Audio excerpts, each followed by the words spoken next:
महाराष्ट्र के राज्यपाल रह चुके राधाकृष्णन ने मंगलवार को उपराष्ट्रपति चुनाव में शानदार जीत दर्ज की। 68 साल के एनडीए उम्मीदवार ने कुल 452 प्रथम वरीयता वोट हासिल किए, जबकि विपक्ष के उम्मीदवार और सुप्रीम कोर्ट के रिटायर्ड जज बी सुदर्शन रेड्डी को 300 वोट ही मिले। हालांकि उपराष्ट्रपति के इस चुनाव में एनडीए उम्मीदवार सीपी राधाकृष्णन की जीत तो तय मानी जा रही थी, लेकिन विपक्षी इंडिया गठबंधन को असली झटका अपने ही वोट बैंक में हुई सेंध से लगा है।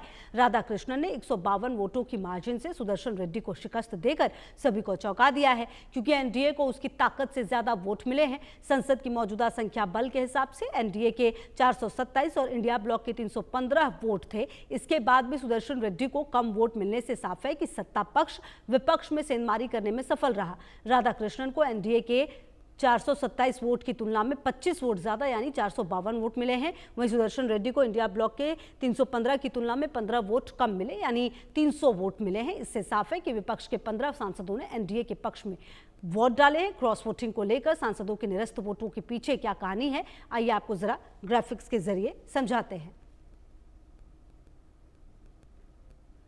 तो आप इसको ऐसे समझिए कि लोकसभा और राज्यसभा के सांसदों की कुल संख्या 788 है। इनमें से वर्तमान में 7 सीटें खाली हैं, मतलब कि 781 सांसदों को वोट डालना था। 767 सांसदों ने वोट डाला, 14 सांसदों ने वोट नहीं डाला।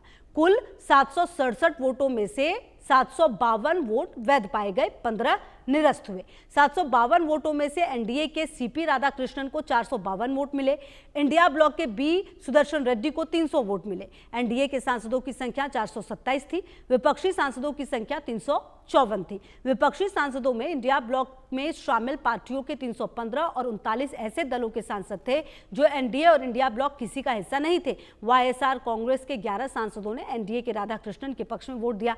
राधाकृष्णन की संख्या बढ़कर 438 हो गई।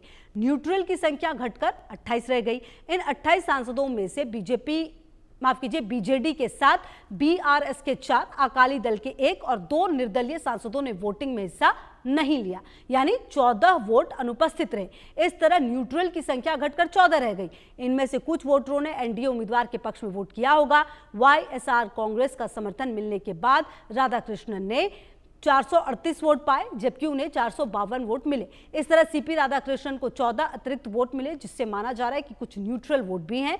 इसकी बड़ी वजह यह है कि जो 15 वोट निरस्त हुए हैं उनमें 10 एनडीए के थे और 5 वोट इंडिया ब्लॉक के थे। इस तरह क्रॉस वोटिंग के कारण ही एनडीए के पक्ष में उसकी संख्या 452 तक पहुंची।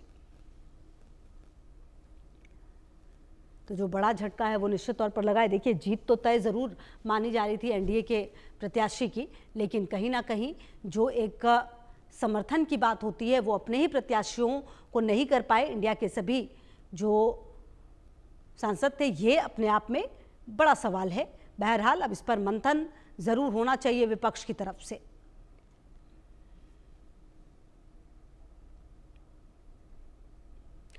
एनडीए उम्मीदवार सीपी राधाकृष्णन ने उपराष्ट्रपति चुनाव में बम्पर जीत हासिल की, जिसके बाद एनडीए में खुशी का माहौल है। इस बात को लेकर और भी ज्यादा खुशी है क्योंकि एनडीए की संख्या बल के हिसाब से उनके उम्मीदवार को ज्यादा वोट मिले हैं। पूर्व केंद्रीय मंत्री मुख्तार अब्बास नकवी ने इंडिया न्यूज से एक्सक्लूसिव बातचीत की है, सुनिए।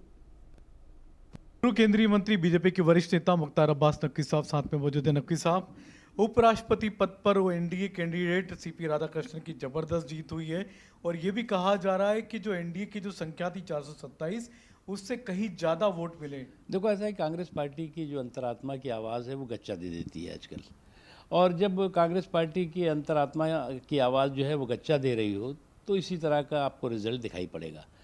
1969 में मिसेस गांधी ने जब अंतरात्मा की आवाज़ का आह्वान किया था तो उस समय कांग्रेस के अधिकृत जो उम्मीदवार थे नीलम संजीवा रेड्डी जी, उनको हराने के लिए दिया था और वीवी गिरी साहब जीते थे उसमें। तो उस वक्त जो है वो कांग्रेस हार भी गई थी और कांग्रेस के जो विरोधी उम्मीदवार थे वीवी गिरी साहब जीत गए थे। इंदिरा गांधी ने जिताया था उस समय अपनी अंतरात्मा की आवाज़ के नाम पर, लेकिन उसके साथ ही कांग्रेस के 2 टुकड़े हो गए थे। जो कांग्रेस जो है वो दो बैलों की जोड़ी थी, वो गाय बछड़ा बन गई। बाद में जो है वो फिर टूटी तो उसके बाद जो है पंजा बन गई। तो कांग्रेस की अंतरात्मा की आवाज़ जो है वो गच्चा भी देती है और साथ ही साथ जो है वो इनका जो है वो इनको जो है टुकड़े टुकड़े भी करती है। सर, ये भी कहा जा रहा है कि लगभग 14 ऐसे सांसद थे इंडी गठबंधन के जिन्होंने क्रॉस वोटिंग करके एनडीए के उम्मीदवार को वोट। देखिए, ऐसा है कि जो इन्होंने अंतरात्मा की आवाज़ पे आह्वान किया था तो लोगों ने अपनी अंतरात्मा की आवाज़ पे जो है वो जहाँ ठीक समझा वहाँ वोट कर दिया। सर, आपको नहीं लगता कि इंडी गठबंधन में जब एकजुटता ही नहीं दिख रही है, बिखराव दिख रहा है, ऐसे में कैसे बिहार चुनाव कैसे लड़ेंगे? देखो ऐसा है कि इस गठबंधन की गठरी में जितने छेद हैं उससे ज़्यादा उनमें महत्वाकांक्षी मतभेद हैं।